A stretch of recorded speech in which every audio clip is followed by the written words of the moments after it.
नमः शिवाय। शिवजी सदा सहाय। ओम नमः शिवाय। गुरुजी सदा सहाय। अथ श्री शिव महापुराणे पंचम उमा संहिता अथ पंचत्रिंशोऽध्यायः। सूत उवाच। विवस्वान्कश्यपाज्ञे दाक्षायण्यां महाऋषे तस्य भार्याभवत् सज्ञा त्वाश्रीदेवी सुरेणुका मुने सहिष्णुना तेन तेजसा दुस्सहेन च भर्तृरूपेण नातुष्य द्रुपयौवनशालिनी आदित्यस्य हि तद्रूपं सहिष्णुं सुतेजसः यदमाना तदोद्वेगं करोद्वरवर्णिनी ऋषेस्यां त्रीण्यत्पत्यानि जनयामास भास्करः संज्ञायां तु मनुपूर्व शाद्वदेवः प्रजापति यमश्व यमुना चैव यमलौ सम्बभूवतु एवं हि त्रीण्यपत्यानि तस्यां जातानि सूर्यतः संवर्तुलं तु तद्रूपं दृष्ट्वा संज्ञा विवत्स्वतः असहन्ति ततश्छायाम् आत्मनः सा सृजशुभां मायामयी तु सा संज्ञां वोचद्भक्तितः शुभे किं करोमिह कार्यते कथयस्व शुचित्सि मे। संज्ञोवाच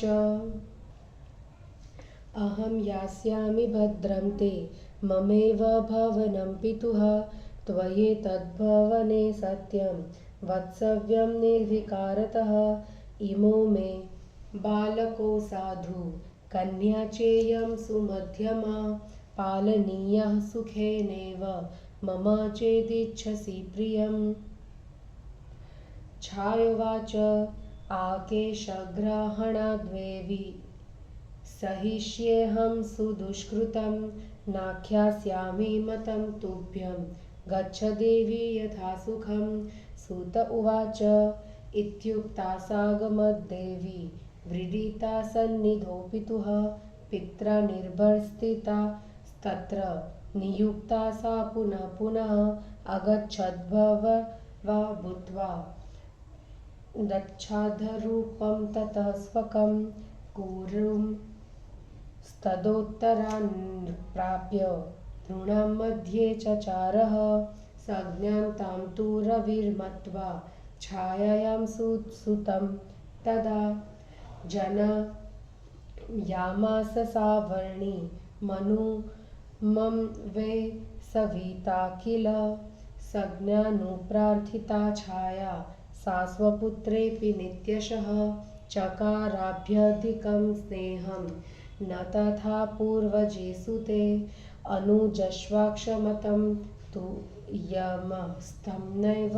चक्षमे सरोषस्तु बाल्याच्च भाविनोऽर्थस्य गौरवात् छायां सन्तर्जयामास सदा वैवस्वतो यमः तं शशाप ततः क्रोधा छाया तु कलुषीकृता चरणः पततामेष तवेति ब्रूषरोषितः यमस्ततः पितुः सर्व प्राञ्जलिः प्रत्यवेदयत भृशं शापमभयोद्विग्नः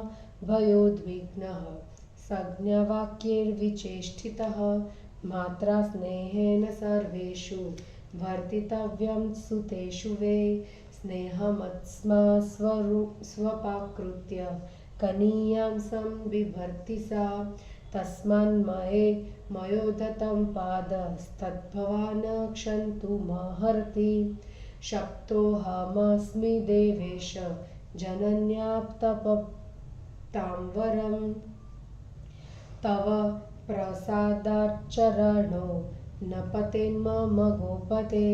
सवितोवाच असंशयं पुत्रमः भविष्यत्यत्र कारणं येन त्वामाविशत् क्रोधो धर्मज्ञं सत्त्ववादिनं न शक्यते तन्मिथ्या वे कर्तुमातृवचस्तव कृमयो मां समादाय गमिष्यन्ति महीतले तद्वाक्यं भविता सत्यं त्वं च तात्रो भविष्यसि कुरु तात न सन्देहं मनश्वाश्वास्य स्वं प्रभो सूत उवाच इत्युक्त्वा तनयं सूर्ये यमसज्ञं मुनीश्वर आदित्यश्वाब्रवीत्तां तु छायां क्रोधसमन्वितः सूर्य उवाच हे प्रिये कुमते चण्डे किं त्वया चरितं किल किन्तु मेऽप्यधिकः स्नेहः एतदाख्यातुमर्हसि सूत उवाच सारवेर्वचनं श्रुत्वा यथा तथ्यं न्यवेदयत् निर्दग्धा कामरवीणा सान्त्वयामास वै तदा तस्यास्तद्वचनं श्रुत्वा सूर्योगात्मष्टुरन्तिकं पप्रच्छतं क्व सघ्नेति त्वष्टा सूर्यमथाब्रवीत त्वष्टोवाच तवातितेजसा दग्धा इदं रूपं न शोभते असहन्ति च तत्सज्ञा वने वसति शाद्वले श्लाघ्या योगबलोपेता योगमासाद्य गोपते अनुकूलस्तु देवेश संदिश्यात्ममयं मतं रूपं निवर्तयाम्यद्य तव कान्तं करोम्यहं सूत उवाच तच्छ्रुत्वा पागतः क्रोधो मार्तदस्य विवस्वतः भ्रमीमारोप्य तत्तेजः शातयामास वै मुनिः ततो विभ्राजितं रूपं तेजसा संवृतेन च कृतं कान्ततरं रूपं त्वष्ट्रा तच्छुशुभे तदा ततो दियोगमास्थाय स्वां भार्या हि ददर्शः अदृश्यां सर्वभूतानां तेजसा नियमेन च सोऽश्वरूपं समास्थाय गत्वा तां मैथुनेच्छया मैथुनाय विचेष्टन्तीं परपुंसोऽभिशङ्कया मुखतो नासिकायां तु शुक्रं तद्वयदधान्मुने दैवो ततः प्रजायेताम् अश्विनो बीषजांवरो नासत्योतो च दस्रों च स्मृतो द्वावंश्विनावपि तौ तु कान्तेन रूपेण दर्शयामास भास्करः आत्मानं सा तु तं दृष्ट्वा प्रह्यष्टापतिमादरात् पत्या तेन गृहं प्रागात् स्वयं सती मुदितानना मुमुदाते ततोत्प्रीत्या दम्पतीपूर्वतोऽधिकं यमस्तु कर्मणा तेन भृशं पीडितमानसः धर्मेण राज्ययामास धर्मराज इमः प्रजा लेभे सकर्मणा तेन धर्मराजो महादुतिः पितॄणामाधिपत्यं च लोकपालत्वमेव च मनु प्रजापतिस्त्वासि सावर्णी स तपोधनः भाव्यः स कर्मणा तेन मनो सावर्णिकेन्तरे मेरुपृष्ठे तपोघोरं धापि चरते प्रभुः यवियसि तयोर्यातु यमी कन्या यशस्विनी अभवत् सा सरिश्रेष्ठा यमुना लोकपावनी मनुरित्युच्यते लोके सावर्णिरिति चोच्यते य इदं जन्म देवानां शृणुयाद्वारयेत्तु वा आपदं प्राप्य मुच्येत प्राप्नुयात् सुमहद्यशः इति श्रीशिवमहापुराणे पंचमहोमसंहितायां मन्वन्तरकीर्तने वैवस्वतवर्णनं नाम 35वाध्यायः। हिंदी अनुवाद।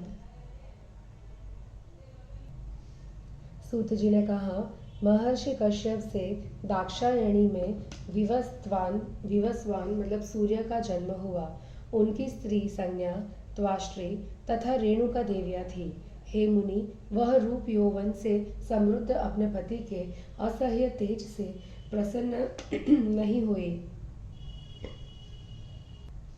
तेजस्वी सूर्य का वह तेज उससे सहन नहीं हो सका।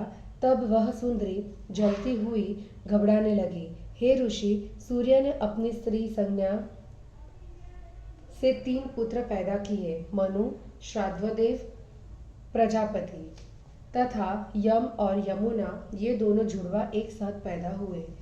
इस प्रकार संज्ञा से 3 संतानें हुई। संज्ञा ने सूर्य के उस असह्य गोल रूप को देखकर उसने अपनी शुभ छाया की सृष्टि की।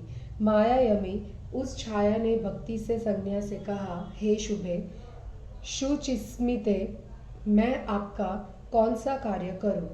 संज्ञा ने कहा, मैं अपने पिता के घर जाती हूँ, तेरा कल्याण हो। तुम यहाँ निर्विकार भाव से रहो। ये मेरे 2 सरल बालक और मेरी यह सुंदरी कन्या है। यदि तुम मेरा भला चाहती हो तो इनका सुख से पालन करना। छाया ने कहा, हे देवी, केश पकड़ने तक मैं अत्याचारों को सहूंगी और तुम्हारी बात सूर्य से नहीं कहूंगी। तुम सुख से जाओ। सूत जी ने कहा। इतना कहकर वह संज्ञा देवी लज्जित होकर पिता के पास गई। पिता ने उसे फटकारा और बार बार उससे सूर्य के पास जाने को कहा। तब वह अपने रूप को छिपाकर घोड़ी बनकर उत्तर कुरु देशों में जाकर मनुष्यों के बीच में घूमने लगी। सूर्य ने उस छाया को संज्ञा अपनी स्त्री समझकर उससे सुरूप सावर्णी मुनि को पैदा किया। संज्ञा द्वारा प्रार्थना करने पर वे छाया उसके पुत्रों की अपेक्षा करने पुत्र से अधिक स्नेह करने लगी। वह छाया का पुत्र छोटा भाई असमर्थ था अतः यम उससे सहन नहीं होता था। बचपन के कारण होने वाले महत्व के कारण क्रोध से जब वैवस्वत यम ने छाया को झिड़का तो कुपित होकर पापी छाया ने उसे शाप दिया, तुम्हारा यह चरण गिर जाए। तब कुपित हुए यम ने हाथ जोड़कर अपने पिता से सब घटना कह सुनाई। शाप के भय से दुखी तथा संज्ञा के वचनों से प्रेरित हो यम ने कहा कि माता को सभी पुत्रों के साथ समान व्यवहार करना चाहिए। इसमें प्यार हटाकर वह सदा छोटे का ही लालन पालन करती है। तब मैंने पैर उठाया, आप मुझे क्षमा करें। हे तेजस्वियों में श्रेष्ठ देवेश गोपति, माता ने मुझे शाप दिया है, आपकी कृपा से मेरा पैर न गिरे। सूर्य ने कहा, हे पुत्र, इसमें निसंदेह कोई कारण होगा जिससे धर्मज्ञ सत्यवादी तुम कुपित हुए हो। तुम्हारे माता के वचन को झूठा नहीं किया जा सकता। अवश्य ही कीड़े मांस को लेकर भूतल पर विचरण करेंगे। वह बात भी सत्य होगी और तुम्हारी रक्षा भी होगी। हे तात, हे यम, अब तुम अपने मन को निसंदेह आश्वस्त करो। सूत जी ने कहा, हे मुनिवर, सूर्य ने ऐसा कहकर अपने पुत्र यम को समझाया। फिर कुपित होकर सूर्य ने कहा, हे क्रोध करने वाली दुर्बुद्धि प्रिया, यह तुमने क्या किया? क्या इनमें मेरा प्रेम अधिक है? यह कह सकती हो। सूत जी ने कहा, सूर्य के इस वचन को सुनकर छाया ने जो सत्य था वह कह दिया और वह कामाग्नि से पीड़ित हुए। तब सूर्य ने उसे शांत किया। उसके इस वचन को सुनकर सूर्य ब्रह्मा के पास गए और उनसे सूर्य ने पूछा, संज्ञा कहाँ गई? ब्रह्मा जी ने कहा, तुम्हारे अति तेजस्वी रूप से वह जल जाती है, अतः उसे यह रूप अच्छा नहीं लगता। अतः वह तुम्हारे इस तेज को सहन न कर सकने के कारण शाद्वल वन में रहती है। हे किरणों के स्वामी देवेश, योग बल से युक्त वह संज्ञा प्रशंसनीय है। अपनी बात कहकर शांत हो जाओ। अब मैं तुम्हारे इस तेजस्वी रूप को बदलकर तुम्हें शुरू कर देता हूँ। तेजस्वी ने कहा। यह सुनकर विवस्वान सूर्य का क्रोध समाप्त हो गया। तब ब्रह्मा जी ने शान में घिसकर सूर्य से असह्य तेज को कम कर दिया और वे दर्शनीय तथा सुरूप हो गए। जब ब्रह्मा जी ने उनका रूप सुंदर कर दिया तो वे अधिक शोभित होने लगे। अब उन्होंने योग में स्थित होकर अपनी स्त्री संज्ञा को देखा कि वह अपने तेज और नियमों से अजय है। तब सूर्य सहवास की इच्छा से घोड़ा बनकर वहां गया। तब पर पुरुष की शंका से सहवास न होने दिया। तब सूर्य का वीर्य उनकी नासिका के 2 छेदों में गिरा। उससे 2 देवभीषक अश्विनी कुमार पैदा हुए। उन्हीं को नासत्यो सद्र भी कहते हैं। उन दोनों को सूर्य ने अपने परम मनोहर रूप का दर्शन किया। तब वह संज्ञा अपने पति को देखकर परम प्रसन्न हुई। प्रसन्न होकर वह अपने पति के साथ घर गई। वे दोनों स्त्री पुरुष पहले से भी अधिक प्रसन्न थे। यम उस घटना से मन में दुखी थे, फिर भी धर्म से प्रजा को प्रसन्न रखते थे। अतः इस धर्म कर्म से उन्हें तेजस्वी धर्मराज का पद, पितरों का स्वामित्व तथा लोकपाल पद भी प्राप्त हुआ। और जो तपस्वी सावर्णी मनु पहले प्रजापति थे, वे इस कर्म से सावर्णी मनवंतर के बाद मनु होंगे।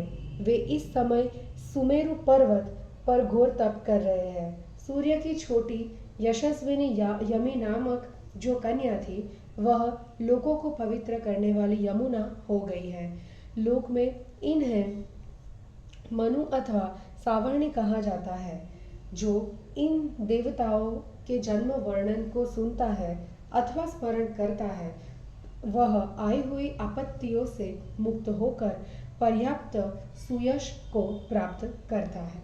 और इस प्रकार श्री शिव महापुराण में वैवस्वत मनवंतर वर्णन नामक 35वां अध्याय समाप्त हुआ। जय गुरु जी।